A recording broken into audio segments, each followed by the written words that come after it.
আমার ভাগ্নির ২ বছরের জন্মদিনে আমি সকাল থেকে থাকতে পারলাম না। এটাই আমার সবথেকে বড় দুর্ভাগ্যের বিষয়। প্রথম থেকে বলি, আসলে ব্যাপারটা এমন হয়েছিল যে আজকে আমার ভাগ্নির জন্মদিন, আর আজকে আমার ডান্সের স্যারের আজকে জন্মদিনের আর কি যে অনুষ্ঠানটা ছিল, সেই অনুষ্ঠানটা আজকেই ছিল। তো ওই অনুষ্ঠানটা অ্যাটেন্ড করার পরে আমি আমার ভাগ্নির জন্মদিনে এসেছি। আর আমি আমার স্যারের ওখানে জন্মদিনে যাওয়ার পরে তো আমার দিদি আমাকে ১০০ বার আমাকে ফোন করেছে। আমি শুধু ওকে এক্সকিউজ দেখাচ্ছিলাম যে আমি এখনই চলে আসছি, আমি এখনই বেরিয়ে পড়ছি। তারপর এরকম করতে করতে যখন ও টের পেয়ে গেল, তখন বলছে যে থাক, তোর আসতে হবে না আমার মেয়ের জন্মদিনে, তুই খবরদার আসবি না। আমার দিদি আমাকে যতই অপমান করুক না কেন, আমার ভাগ্নির জন্মদিনে তো আমি আসবই। ইনফ্যাক্ট দুপুরবেলা যখন ওকে এত পরীর মতন সাজিয়ে সবাই মিলে খাওয়াচ্ছিল, তখন তো আমি থাকতেই পারিনি, বিকজ সারাদিন তো আমি স্যারের ওখানে বার্থডেতেই ছিলাম।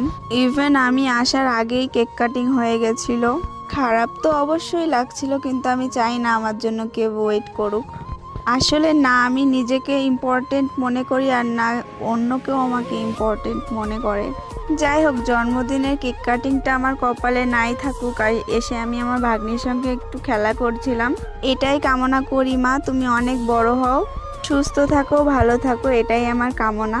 আমার ভাগ্নি আমাকে হট করে দেখে কিন্তু অনেকটা সারপ্রাইজড হয়ে গেছিলো। ২ বছরের জন্মদিন করা হচ্ছে, তাই আর কি অতটাও বড় করে করা হচ্ছে না, আশেপাশের কিছু লোকজনকেই ডাকা হয়েছে। আমার ভাগ্নিকে যে যে টাকা দিচ্ছিল, আমার ভাগ্নির একটা লক্ষ্মীর ভাড় আছে, তো সেই ভাড়ের মধ্যেও সব টাকা ঢুকিয়ে দিচ্ছিল। এদিকে আমার দিদিকে আমি বলছিলাম আমি আসার আগেই তুই কেক কাটিংটা করে নিলি। ওবার আমাকে বলছে যে যা, তুই তো স্যারের বার্থডেতে যা, আমার মেয়ের বার্থডেতে কেন এসেছিস তুই। আমি বলছিলাম রেহাই দে ভাই, আমাকে আর অপমান করিস না। আমার মা তো সেই সকালবেলা এসেছে, মা তো খাওয়া দাওয়া করে বেরিয়েও পড়েছে। আমিও ভাবছিলাম যে চলে যাব, বাট আমার জামাইবাবু বলল যে তুমি থাকো আর একটু, আমি তোমাকে বাড়িতে দিয়ে আসবো। আমি বললাম ঠিক আছে। ইভেন স্যারের ওখান থেকে খেয়েই আমি বেরিয়ে পড়েছিলাম, প্রায় ১-১.৫ ঘন্টার রাস্তা। এতটা জার্নি করার পর ওদের বাড়িতে এসেছি, আর এসে তো আমার একদম কিছু খেতে ইচ্ছা করছিল না, তাও কিছু হালকা পাতলা খেয়ে বেরিয়ে পড়েছিলাম। আর বাড়ি যাওয়ার পথেই একটা মেলা পড়ে, তো সেই মেলাতেই আমরা একটু নেমেছিলাম আমি আর জামাইবাবু। আর এখানে নেমে দেখো আমার বান্ধবীদের সঙ্গে দেখা হয়ে গেল।